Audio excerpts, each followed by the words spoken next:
davlatlari Xitoyning Sharq Turkistondagi irqiy qirg'inchiligi va insoniyatga qarshi jinoyatlarni oshkorlashda hozirga qadar oshkor uchur manbalariga tayanib kelgan. Bo'libmi Xitoy hukumatining rasmiy hujjatlari, Xitoy uchur manbalari, shohidlarning guvohliklari, sun'iy hamroh suratlari va nopozliq tadqiqot o'rinlarining dokladlariga tayanib kelgan edi.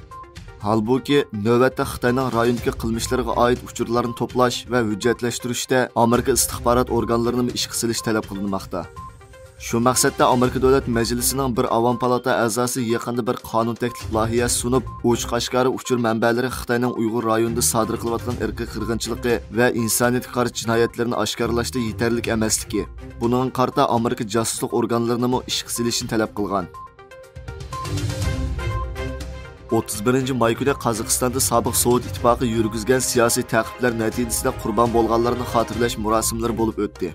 1997 yili 5-oyning 31 kuni Qozog'istonda siyosiy bostirish, chegaradan qo'g'lab chiqarish va ocharchilikda qazo qilganlarni xotirlash kuni deb e'lon qilingan. Qozog'istondagi Uyg'urlar Atu fojiasi deb nomlantirgan zo'r qirg'inchilikni va rus bolsheviklarining shu qitimli qirg'inchiligida hayotidan ayrilgan qurbonlarni turli shakllarda xotirlab kelmoqda.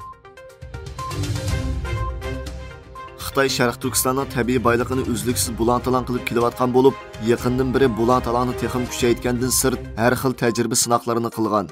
Xitoy bu qitim yana tarim o'ymonligida quduq burg'ilashga boshlagan bo'lib, bu quduqqa cho'nqur tarim ilmiy tekshirish birinchi quduqi deb nom bergan. Mo'lchardagi burg'ilab tekshirish cho'nqurligi 11100 metr bo'lib, bu joy dal Taklamakan qumligining markaziga joylashgan.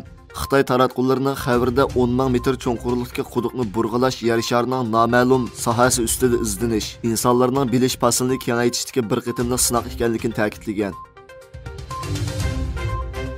Amerika Moliya Ministerligi e'lon qilgan bir bayonotda chet el mulkini kontrol qilish ishxonasining qonunsiz fentanil qo'shilgan dori ishlab chiqarishda ishlatilgan uskunlarni setish bilan bevosita yoki vositalik munosabatli shaxs va tashkilotlarga tadbir qo'llanganligi bildirildi.